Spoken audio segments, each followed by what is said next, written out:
அன்பான இறை மக்களே, உங்கள் அனைவரையும் நம் ஆண்டவர் இயேசு கிறிஸ்துவின் நாமத்தினால் வாழ்த்துகிறேன். இன்றைய இறை வார்த்தையில் ஆண்டவர் கூறுகிறார், நாம் ஒருவர் மற்றவரோடு அன்போடு இருக்க வேண்டும்.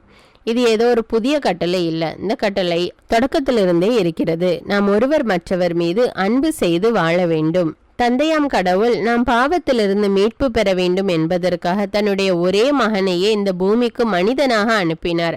அவர்தான் இயேசு கிறிஸ்து. ஆண்டவர் இந்த பூமியிலே 33 ஆண்டுகள் வாழ்ந்தார். ஆனால் இதை அநேக மக்கள் இதை நம்ப மறுக்கிறார்கள். அப்படி நம்பாதவர்களிடம் ஆண்டவர் இல்லை. அவரை நம்பி ஏற்றுக்கொள்பவர்களிடம்தான் ஆண்டவர் குடிகொள்வார்.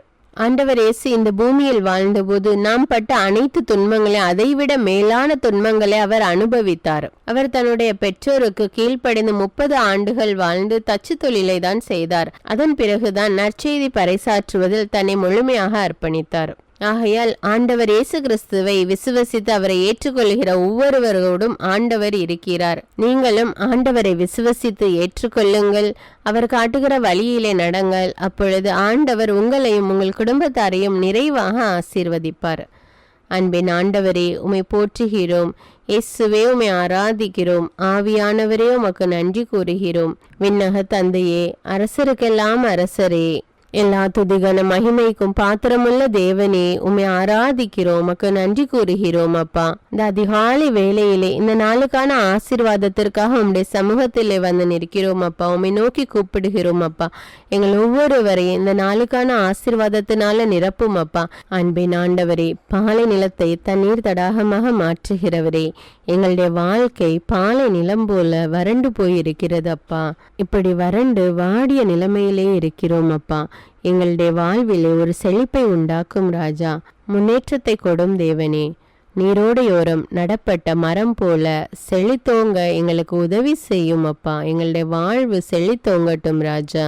நான் உன்னோடு இருந்து திகிலூட்டும் செயல்களை செய்வேன் என்று தேவனே, உம்மை ஆராதிக்கிறேன். நீ நகரிலும் ஆசி பெற்றிடுவாய், வயல் வெளியிலும் ஆசி பெற்றிடுவாய் என்று கூறிய தேவனே, உம்மை போற்றுகிறேன். அப்பா, எப்பொழுதும் நாங்கள் ஆசி பெற்றவர்களாக இருக்க எங்களுக்கு உதவி செய்யும். அப்பா, உம்முடைய வானகத்திலிருந்து எங்களை ஆசீர்வாதங்கள்னால நிரப்பும். அப்பா, விண்ணக ஆசீர்வாதங்கள்னால எங்களை நிரப்பும் தேவனே. நீ என்னுடைய பார்வையில் தயை பெற்றுள்ளாய் என்று சொன்ன தேவனே, இதோ உம்முடைய தயவுக்காக நாங்கள் காத்திருக்கிறோம். அப்பா, எங்கள் ஒவ்வொருவரையும் உம்முடைய தயவினால, உம்முடைய இரக்கத்தினால நிரப்பும் தேவனே. ஒவ்வொருவரையும் ஆசீர்வதியும் ராஜா. எங்களுடைய குடும்பத்தை ஒப்பு கொடுக்கிறேன் தேவனே. வாழ்க்கை துணையை ஒப்பு கொடுக்கிறேன். அப்பா, எங்களை வேலையிலே வர இருக்கிற எல்லா ப்ரமோஷன்ஸை ஒப்பு கொடுக்கிறேன் ராஜா. ஊதிய உயர்வை ஒப்பு கொடுக்கிறேன் தேவனே. ஏற்ற நேரத்தில் கிடைக்க கிருபை செய்யும் ராஜா. பிள்ளைகளை ஒப்பு கொடுக்கிறேன். அப்பா, பிள்ளைகளுக்கு நிறைவான ஞானத்தையும் ஞாபக சக்தியும் கொடும். அப்பா, பூரண உடல் சுகத்தை கட்டளையிடும். அப்பா, படிக்கிற பிள்ளைகள் இறை ஞானத்தினால, கல்வி ஞானத்தினால் நிரப்பப்படட்டும். அப்பா, வீட்டில் உள்ள பெரியவர்களுக்காக ஜெபிக்கிறேன் தேவனே. பெற்றோர்களுக்காக ஜெபிக்கிறேன் அப்பா. வயது முதிர்ந்தவர்களுக்காக ஜெபிக்கிறேன் அப்பா. ஒவ்வொருவரோடு இருந்தவர்கள் ஆசீர்வதியும் அப்பா. அன்பின் தேவனே, நாங்கள் வேலை செய்கிற இடத்தில் எல்லா பணியாளர்களுக்காகவும் ஜெபிக்கிறேன் அப்பா. வேலை செய்கிற இடத்தில் அனைத்து மக்களுக்காகவும் ஜெபிக்கிறேன் தேவனே. ஒவ்வொருவரையும் ரத்த கோட்டைக்குள்ளே ஒப்பு கொடுக்கிறேன் தேவனே. எங்களுடைய பிரயாணங்களை ஆசீர்வதியும் தேவனே. போக்கையும் வரத்தையும் பாதுகாத்து கொள்ளும் அப்பா. எல்லா விபத்துக்களுக்கும் ஆபத்துக்களுக்கும் எங்களை விலக்கி காத்து கொள்ளும் தேவனே. எங்கள் ஒவ்வொருவரையும் உம்முடைய கண்ணின் மணி போல வைத்து பாதுகாத்து கொள்ளும் ராஜா. எல்லோரையும் உம்முடைய ரத்த கோட்டைக்குள்ளே ஒப்பு கொடுக்கிறேன் தேவனே. இயேசுவின் நாமத்தில் ஜெபிக்கிறேன். ஆமீன். முதல் வாசகம் திருத்தூதர் யோவான் எழுதிய 2ஆம் திருமுகத்திலிருந்து வாசகம். இறைவார்த்தைகள் 4 முதல் 9 வரை. தேர்ந்தெடுக்கப்பட்ட பெருமாட்டியே, தந்தையிடமிருந்து நாம் பெற்ற கட்டளைப்படி உம்முடைய பிள்ளைகளுள் சிலர் உண்மைக்கேற்ப நடப்பது கண்டு நான் பெருமகிழ்ச்சியுற்றேன். பெருமாட்டியே, நான் இப்பொழுது உம்மிடம் கேட்டுக்கொள்வது இதுவே: ஒருவர் மற்றவரிடம் அன்பு செலுத்துவோம். இதை நான் ஒரு புதிய கட்டளையாக எழுதவில்லை. இது தொடக்கத்திலிருந்தே நமக்குள்ள கட்டளை. நாம் அவருடைய கட்டளைப்படி வாழ்வதில் அன்பு அடங்கியுள்ளது. அந்த கட்டளை நீங்கள் தொடக்கத்திலிருந்து கேட்டறிந்ததுதான். அதை கடைபிடித்து வாழுங்கள்.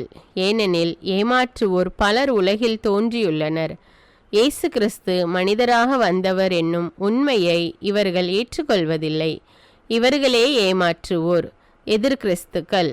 உங்கள் உழைப்பின் பயனை இழந்துவிடாமல் முழு கைமாறு பெற்றுக்கொள்ள கவனமாயிருங்கள்.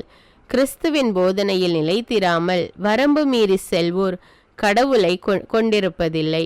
அவர் போதனையில் நிலைத்திருப்போரிடமே தந்தையும் மகனும் இருக்கிறார்கள். இது ஆண்டவரின் அருள்வாக்கு. இறைவனுக்கு நன்றி. நற்செய்தி வாசகம். புனித லூக்கா எழுதிய தூய நற்செய்தியிலிருந்து வாசகம். அதிகாரம் 17, இறை வார்த்தைகள் 26 முதல் 37. அக்காலத்தில் இயேசு தம் சீடர்களுக்கு கூறியது, நோவாவின் காலத்தில் நடந்தது போலவே மானிட மகனுடைய காலத்திலும் நடக்கும். நோவா பேழைக்குள் சென்ற நாள் வரை எல்லோரும் திருமணம் செய்து கொண்டும் உண்டும் குடித்தும் வந்தார்கள். வெள்ளப்பெருக்கு வந்து அவர்கள் அனைவரையும் அழித்தது. அவ்வாறே லோத்தின் காலத்திலும் நடந்தது.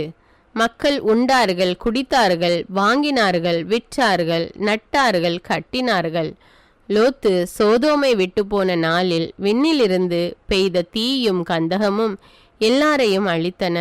மானிட மகன் வெளிப்படும் நாளிலும் அப்படியே நடக்கும். அந்நாளில் வீட்டின் மேல்தளத்தில் இருப்பவர் வீட்டிலுள்ள தம் பொருள்களை எடுக்க கீழே இறங்க வேண்டாம். அதுபோலவே வயலில் இருப்பவர் திரும்பி வர வேண்டாம். லோத்தின் மனைவியை நினைத்து கொள்ளுங்கள். தம் உயிரை காக்க வழி தேடுவோர் அதை இழந்து விடுவர். தம் உயிரை இழப்பவரோ அதை காத்து கொள்வர். நான் உங்களுக்கு சொல்கிறேன், அந்த இரவில் ஒரே கட்டிலில் இருவர் படுத்திருப்பர். ஒருவர் எடுத்துக்கொள்ளப்படுவார், மற்றவர் விட்டுவிடப்படுவார். இருவர் சேர்ந்து மாவரைத்து கொண்டிருப்பர். ஒருவர் எடுத்துக்கொள்ளப்படுவார், மற்றவர் விட்டுவிடப்படுவார். இருவர் வயலில் இருப்பர். ஒருவர் எடுத்துக்கொள்ளப்படுவார், மற்றவர் விட்டுவிடப்படுவார். அவர்கள் இயேசுவை பார்த்து, ஆண்டவரே, இது எங்கே நிகழும் என்று கேட்டார்கள். அவர் அவர்களிடம், பிணம் எங்கே இருக்கிறதோ அங்கேயே கழுகுகளும் வந்து கூடும் என்றார். இது கிறிஸ்துவின் நற்செய்தி. கிறிஸ்துவே உமக்கு புகழ்.